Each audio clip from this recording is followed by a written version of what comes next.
आदाब नाज़रीन, खबरनामे में आपका इस्तकबाल है। मैं हूं साइमा खान। सबसे पहले नजर हेडलाइंस पर।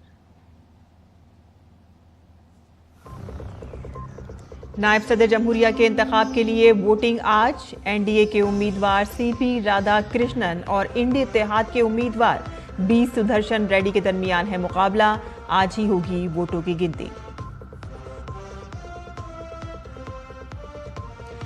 वज़ीर-ए-आज़म नरेंद्र मोदी आज हिमाचल और पंजाब में सैलाब से मुतासरा इलाकों का करेंगे दौरा। मुतासरीन से मुलाकात के बाद सूरत हाल का लेंगे जायजा।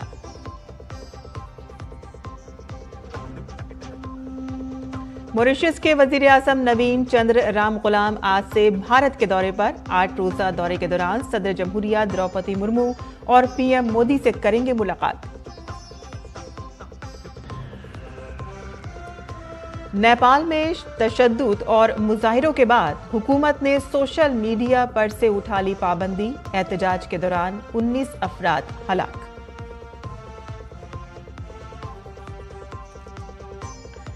और एशिया कप क्रिकेट आज से मुत्तहदा अरब अमारात में होगा शुरू। अफगानिस्तान और हांगकांग के दरमियान पहला मुकाबला। भारत का पहला मैच कल मेजबान मुल्क मुत्तहदा अरब अमीरात के साथ।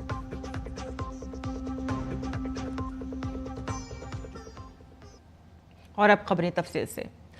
मुल्क के 17वें नायब सदर के इंतखाब के लिए पार्लियामेंट में आज सुबह 10 बजे से शाम 5 बजे तक वोटिंग होगी और वोटों की गिनती शाम 6 बजे शुरू होगी और इसके बाद नताइज का ऐलान किया जाएगा। और इस दौरान बीआरएस और बीजेडी नायब सदर के इंतखाब से दस्तबरदार हो गए हैं।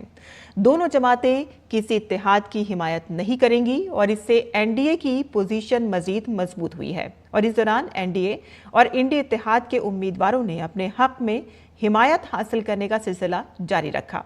बीजेपी ने इंडी इत्तेहाद के उम्मीदवार बी सुदर्शन रेड्डी पर एक मजमून और उनकी लालू यादव से मुलाकात के सिलसिले में हमला किया है। दोनों पार्टियों में मीटिंगों का दौर भी जारी रहा। दोनों इत्तेहाद अपनी अपनी जीत का दावा कर रहे हैं।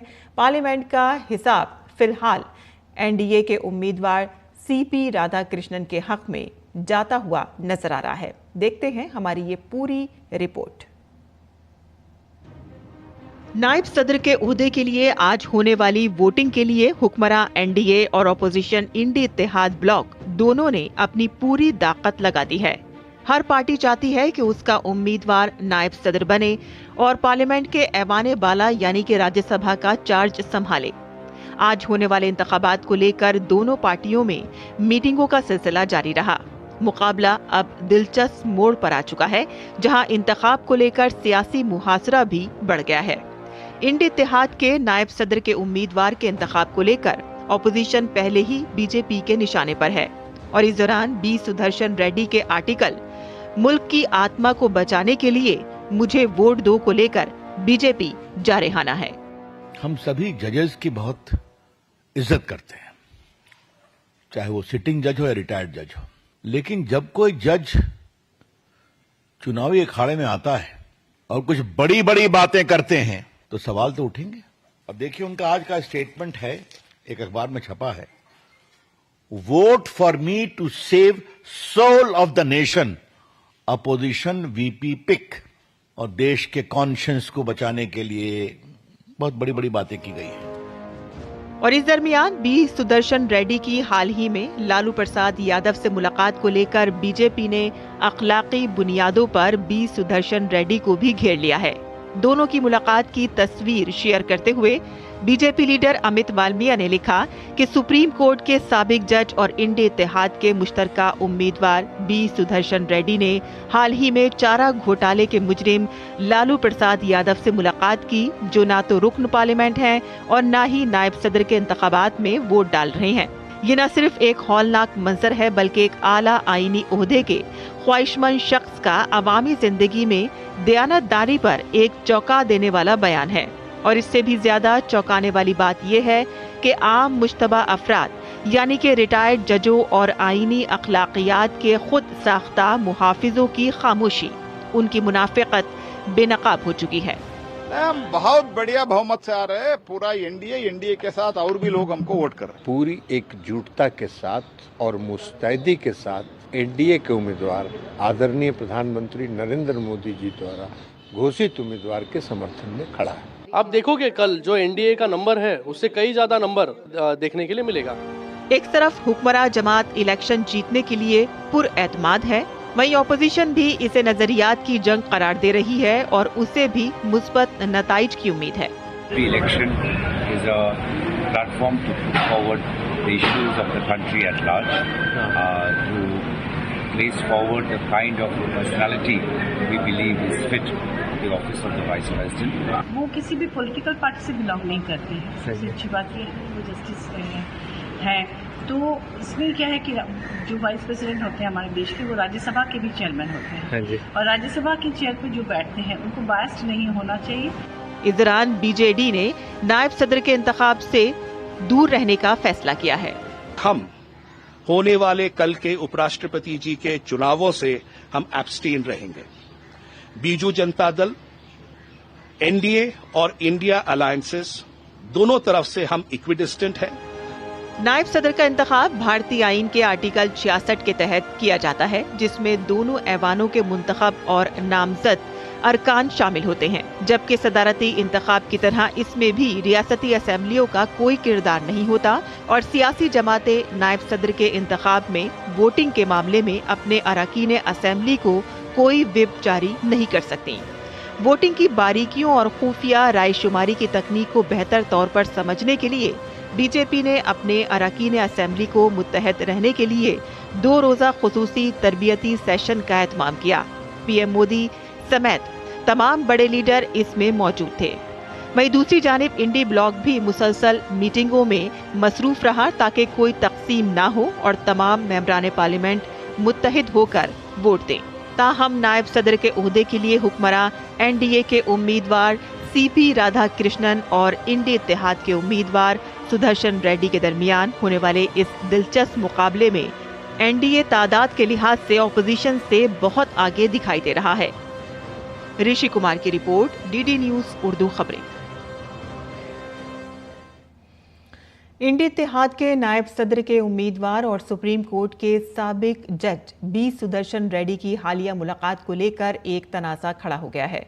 बॉम्बे हाई कोर्ट समेत मुख्तलिफ हाई कोर्ट्स के 8 साबिक जजों ने चारा घपले में सजा याफ्ता लालू प्रसाद यादव से उनकी हालिया मुलाकात पर मायूसी का इज़हार किया है। साबिक जजों ने एक मुश्तरका बयान जारी करते हुए कहा कि ये मुलाकात किसी भी जायज़ सियासी वजह से तहरीक याफ्ता नहीं लगती, क्योंकि लालू प्रसाद यादव ना तो रुकन पार्लियामेंट हैं और ना ही नायब सदर के इंतखाब के इलेक्टोरल कॉलेज में वोट देने के अहल हैं।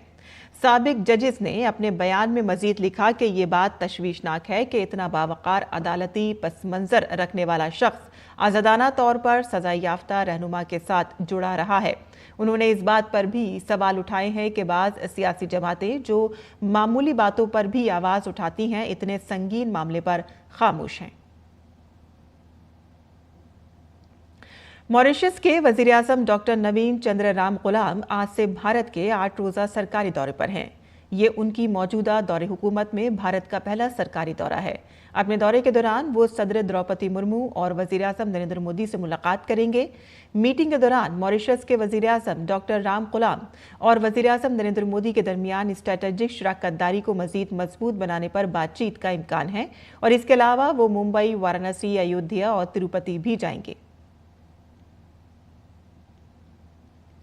जम्मू कश्मीर के कुलगाम में सिक्योरिटी फोर्सेस ने एक एनकाउंटर में 2 दहशतगर्दों को हलाक कर दिया है और इस ऑपरेशन के दौरान फौज के 2 जवान भी शहीद हुए हैं। ये एनकाउंटर कुलगाम के गुड्डर इलाके में हुआ, जहां पुलिस, फौज और सीआरपीएफ की मुश्तरका टीम ने इंटेलिजेंस मालूमात की बुनियाद पर सर्च ऑपरेशन शुरू किया। सिक्योरिटी फोर्सेस ने सर्च ऑपरेशन के दौरान 2 दहशतगर्दों को हलाक कर दिया। वज़ीर-ए-आज़म नरेंद्र मोदी सैलाब से मुतालिक सूरत हाल का जायजा लेने के लिए आज हिमाचल प्रदेश और पंजाब का दौरा करेंगे। पीएम मोदी हिमाचल प्रदेश में सैलाब और लैंडस्लाइडिंग से मुतासरा इलाकों का फिजाई मुआयना करेंगे। वज़ीर-ए-आज़म दोपहर को कांगड़ा पहुंचेंगे, जहां वह हुक्काम से मुलाकात करेंगे और सूरत हाल पर एक आला सतही जायजा मीटिंग की सदारत करेंगे। वज़ीर-ए-आज़म कांगड़ा में सैलाब से मुतासरा अफराद और एनडीआरएफ, एसडीआरएफ और आपदा मित्र टीमों से भी मुलाकात करेंगे और इसके बाद वज़ीर-ए-आज़म पंजाब में सैलाब से मुतासरा इलाकों का फ़िज़ाई मुआयना करेंगे। शाम को पीएम मोदी गुरदासपुर जाएंगे, जहां वो सीनियर हुक्काम के साथ बातचीत करेंगे और ज़मीनी सूरत हाल पर एक जायज़ा मीटिंग की सदारत करेंगे। वज़ीर-ए-आज़म गुरदासपुर में सैलाब से मुतासरा अफराद के साथ साथ NDRF, SDRF और आपदा मित्र टीमों से भी बातचीत करेंगे। वज़ीर-ए-आज़म के बराह रास्त जायजे का मकसद इस मुश्किल वक्त में दोनों रियासतों के लोगों की मदद के लिए राहत और बहाली की कोशिशों की करीब से निगरानी करना है। पंजाब में आज मौसम साफ रहने का इम्कान है। ये पंजाब के लिए एक रिलीफ की खबर है, जो कई दिनों से शदीद बारिशों की वजह से मुश्किलात का शिकार है। ताहम गुज़िश्ता कई दिनों से रियासत में शदीद बारिश और बह जाने वाली नदियों ने बड़ा नुकसान पहुंचाया है। रियासत में अब तक 48 लोगों की मौत हो चुकी है। सैलाब से 2000 से ज़ायद देहात मुतासिर हुए हैं और 22,000 से ज़ायद अफराद को महफूज मकामात पर मुंतकिल किया गया है और इसके साथ ही 3,87,000 से ज़ायद लोग बेघर हो चुके हैं और 20 लाख से ज़्यादा लोग मुतासिर हुए हैं।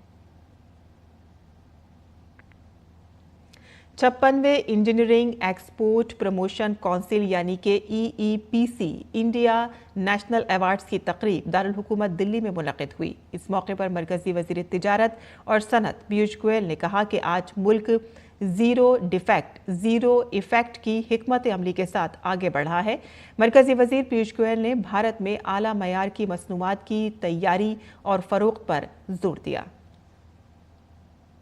विश्वास है कि जो लक्ष्य लेके हम चले हैं कि भारत को जीरो डिफेक्ट जीरो इफेक्ट से हमें सुशोभित करना है। भारत का जो सामान बनेगा, भारत से जो वस्तु, चाहे डोमेस्टिक इंडस्ट्री के लिए हो, चाहे विदेश के लिए हो, निर्यात हो या भारत के कारोबार में बिक रहा हो, हमें उसमें सुनिश्चित करना है कि अच्छी गुणवत्ता का सामान, हाई क्वालिटी प्रोडक्ट्स भारत में बने, भारत में बिके। मरकजी वजीर पीयूष गोयल ने GST इस्लाहात पर बात करते हुए कहा कि इन इस्लाहात से सारिफीन को तवानाई मिलेगी। उन्होंने कहा कि इससे घरेलू मांग में इजाफा होगा और भारत की मईशत तेजी से तरक्की करेगी। व्यापक बदलाव GST पे, गुड्स एंड सर्विसेज टैक्स को सरल बनाना, सुविधाजनक बनाना, हमारे उद्योग जगत को और आगे बढ़ने के लिए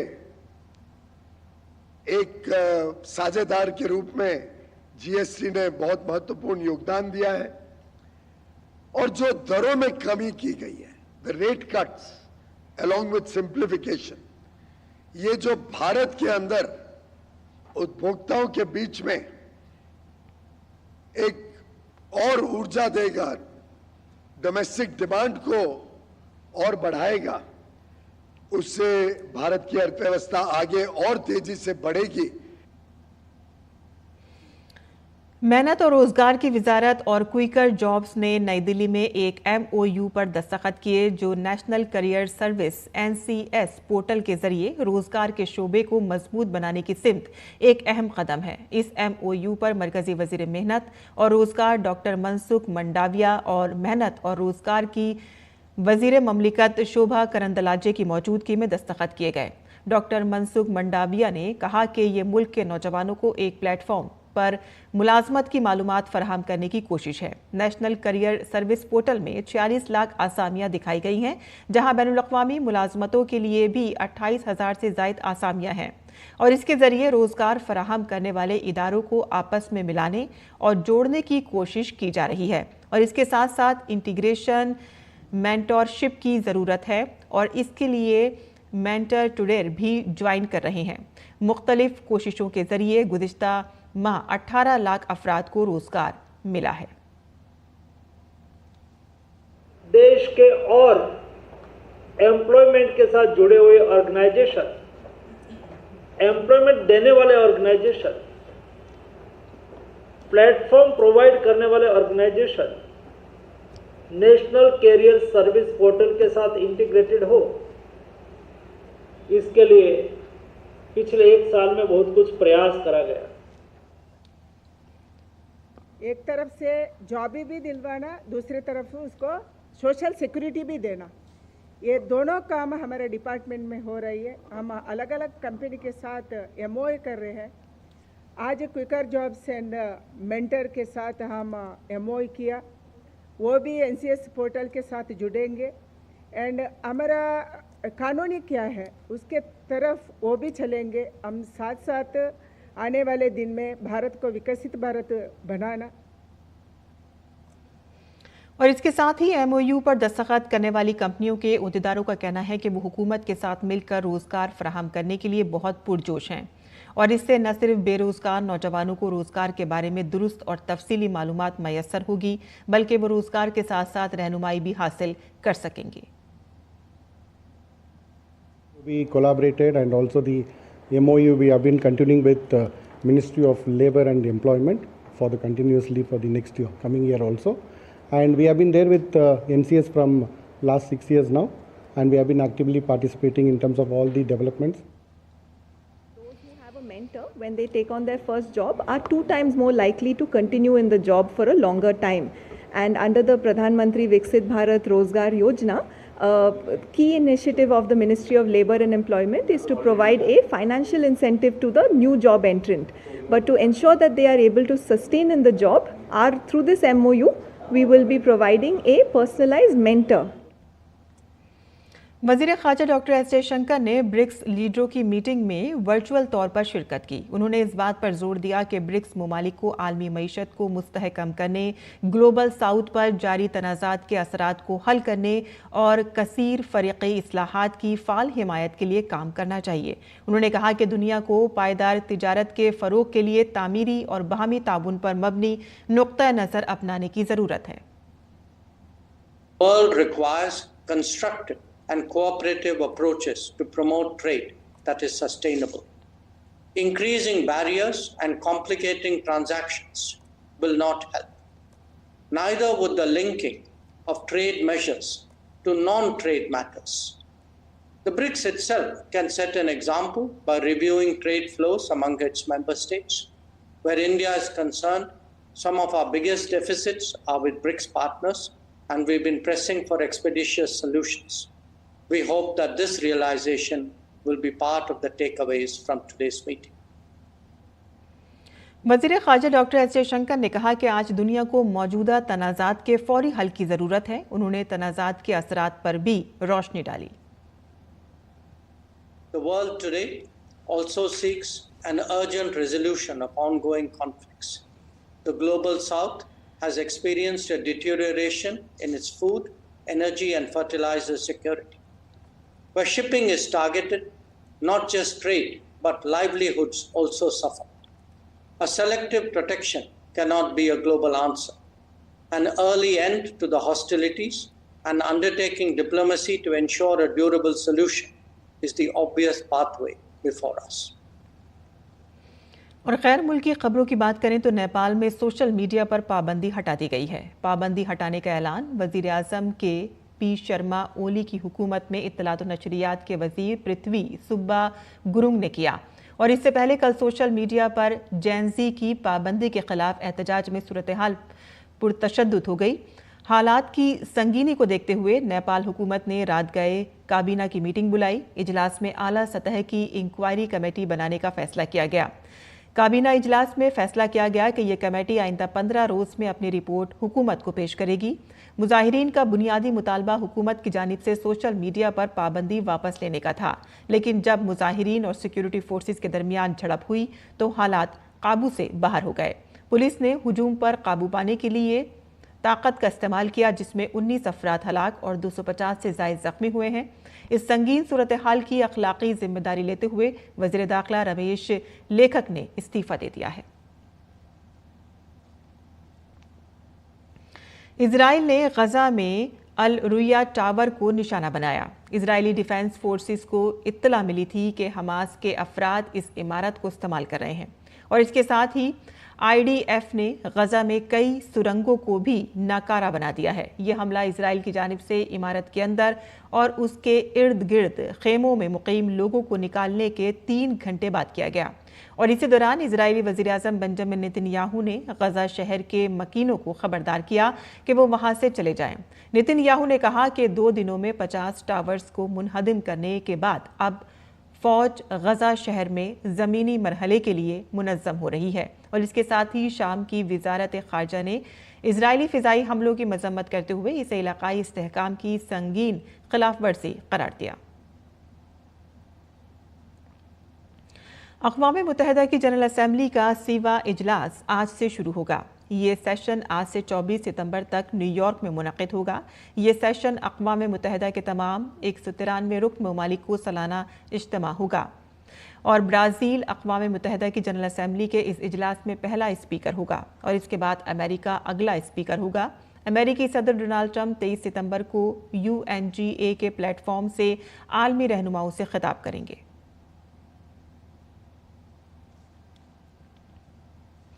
और नाज़रीन, अब पेश है दिल्ली से शाये होने वाले उर्दू अखबारात का मुख्तसर जायजा।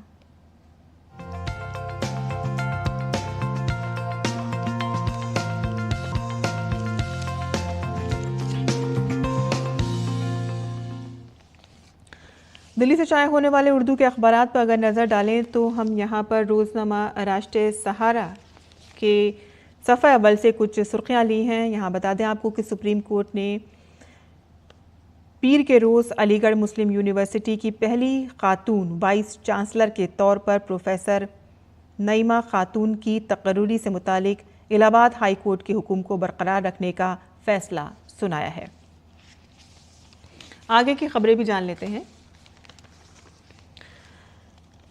स्वदेशी और आत्मनिर्भर भारत पर तवज्जो देना ज़रूरी है, ये कहना है पीयूष गोयल का। उन्होंने कहा है कि हिंदुस्तान आलमी इक़्तिसादी ताकत बनने की तरफ बढ़ रहा है। GST की शरह में कमी और इस्लाहात से घरेलू मांग में इजाफा होगा। आगे की सुर्खी भी जान लेते हैं, जहां आपको बता दें कि इजराइल और भारत के दरमियान कई मफाहमतनामों पर दस्तखत हुए हैं। वज़ीर ख़जाना और 2 तरफ़ा सरमायाकारी के मुआहदे पर दस्तखत किए हैं, जिससे दोनों ममालिक के सरमायाकारों के दरमियान बाहमी सरमायाकारी को फ़रोग़ मिलेगा। वहीं आपको बता दें कि बच्चों के हवाले से एक बड़े स्कैंडल का पर्दाफाश हुआ है। बच्चों की स्मगलिंग के कनेक्शन के लिए साउथ ब्लॉक से ये कनेक्शन था। साउथ ईस्ट डिस्ट्रिक्ट के स्पेशल स्टाफ ने बच्चों की स्मगलिंग में मुलव्विस एक बड़े नेटवर्क का इंकशाफ किया है। इस मामले में नर्सिंग होम के मालिक, डॉक्टर और कई खातून समेत 10 मुल्ज़िमीन को गिरफ्तार किया गया है। आगे बढ़ते हैं, कुछ बैनुल अक़वामी ख़बरें भी हमने यहाँ पर ली हैं, जहाँ आपको बता दें कि इजराइल ने रिहायशी इमारतों पर बमबारी की है और ब्रिज अल रोइया को धमाके से उड़ा दिया है। 24 घंटों के दौरान यहाँ पर कई फ़िलिस्तीनी यहाँ पर हलाक हुए हैं और 320 ज़ख्मी बताए जा रहे हैं। पनाह गुज़ीन कैंपों, स्कूलों और मसाजिद पर भी हमले किए गए हैं। गज़ा में अब कोई जगह महफूज नहीं रह गई है। और आगे की खबर भी जान लेते हैं। तो ये थी अखबारात की सुर्खियां जो हमने आपके लिए चुनी थी। आगे बढ़ते हैं और खेल की खबरें जान लेते हैं, जहां 17वां एशिया कप क्रिकेट टूर्नामेंट आज से मुत्तहिदा अरब अमीरात में शुरू हो रहा है। अबू धाबी के शेख ज़ैद स्टेडियम में इस टूर्नामेंट के पहले मैच में ग्रुप बी में आज अफगानिस्तान और हांगकांग आमने सामने होंगे। मैच भारतीय वक्त के मुताबिक रात 8 बजे शुरू होगा। ग्रुप ए में भारत का पहला मैच कल मेज़बान मुत्तहिदा अरब अमीरात के दुबई इंटरनेशनल क्रिकेट स्टेडियम में होगा। टूर्नामेंट का सुपर 4 मरहला 20 सितंबर से शुरू होगा। दोनों ग्रुपों की टॉप 2 टीमें 28 सितंबर को होने वाले टाइटल मैच में जगह बनाने के लिए 3-3 मैच खेलेंगी। और अब पेश है मुल्क भर के मौसम का हाल।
और इसी के साथ ही हमारा खबरनामा यहीं ख़त्म होता है। हमारी पूरी टीम को इजाज़त दें। आदाब।